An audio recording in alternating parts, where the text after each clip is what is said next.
And hi again, I'm Dylan Black. It's Daytime Ottawa, Rogers TV. And of course, we appreciate you being here.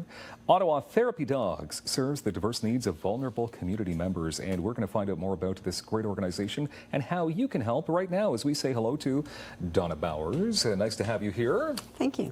Not that you aren't the star of the segment, but... Not at all. You know, who do you have with you? Sandy. Sandy. Hi, Sandy. Hi. Okay, we'll get into Sandy's story coming up in moments, and Julie Jolicoeur is with us as well. Hi, Julie. Hi. With you today? This is Isaac. Hi, Isaac. How are you? All right, these are well-behaved dogs, and I guess that's the hope. They need to be well-behaved, correct? Okay, Donna, tell us about this great organization. 20 years almost. Yes, so we're going to be celebrating our 20th anniversary next year of founding.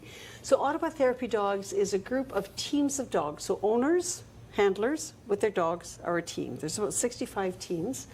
And we provide service visitations to vulnerable populations throughout Ottawa.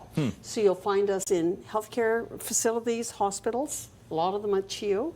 You'll find us in social service organizations, people with maybe developmental delays, things like that, and also in schools and libraries. So a number of different settings you'll find us, yeah. Okay, now the dogs have to be evaluated, correct? Like they not just any dog can be a therapy dog, correct? No. There's quite a stringent evaluation, as a matter of fact. So they are tested to see, are they okay around IV poles? Are they okay around loud noises? Are they okay when people hug them? Are they okay when, you know, coming off an elevator and you're sort of being swarmed? So they need to always be calm and predictable.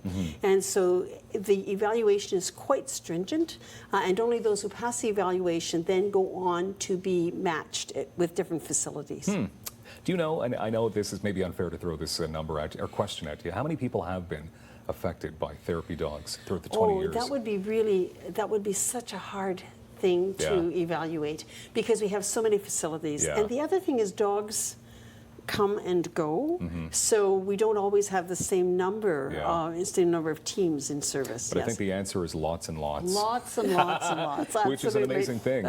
Okay, so Julie, tell us the difference, because you hear about therapy dogs, service dogs. Was this dog meant to be a service dog in the beginning? He was originally intended to do seeing eye dog work, so we raised him up to be a service dog. And the definition of a service dog is one person, one handler. They only work for their handler. So they do specific jobs that mitigate that person's disability, but they only work for one person. Whereas a therapy dog, like Sandy or Isaac, work for a large group of people. I go into CHIO twice a week. Sandy goes into the rehab facility. We see different patients every week. We may go to different organizations for different reasons. So he is sort of more like a freelancer, and he can see lots of different people and help different people for different reasons. Okay. Now Donna, you mentioned you need to go to certain areas. You focus on specific areas in our community, you don't do airports, offices, anything like that. No, we've talked about that, and frankly, we don't have enough teams to be able to do that. So our focus and our mandate is really on vulnerable populations. So that being said, you're looking for people. Right? We are. To jump on board? And particularly people who, if they have a dog and that is their area of service, who would be available during the afternoon. So I guess that's mainly a retired portion of the community, because many of the facilities prefer visits in the afternoon or the daytime, I guess. Yes. Okay. Does it matter what type of dog? Absolutely not. Any breed will do. We have everything from St. Bernards right down to miniature dogs. So it has to do with their disposition. Are they calm?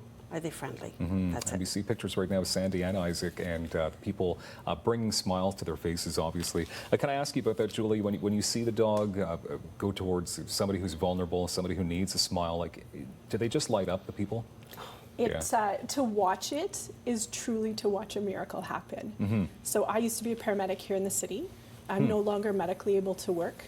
And I was missing that part of that community interaction. So to be able to watch him give that to somebody else in the community who needs that, who just needs that extra attention, who needs a hug, who needs kind of a soft place to land for a few minutes, is like watching a miracle unfold. That's something.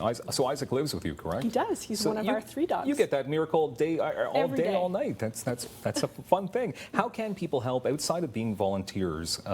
Donna, what's the best way people can help with this? So certainly we would love donations. We are an absolutely volunteer-driven organization. We have no core funding whatsoever.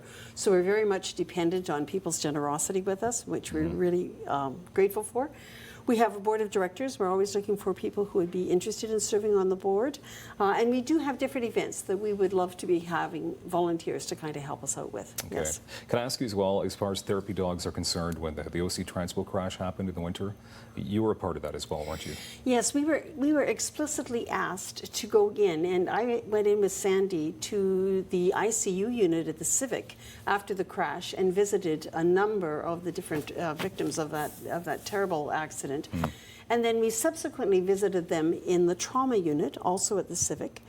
And then subsequently, when they went to the rehab, which is where we regularly visit, we visited them, and it was delightful to see their progress back to a semblance of help.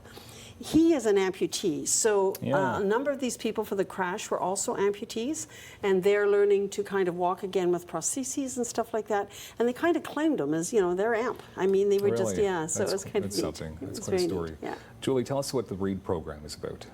So the READ program is some very specific dogs who have been trained and identified as being very safe around children.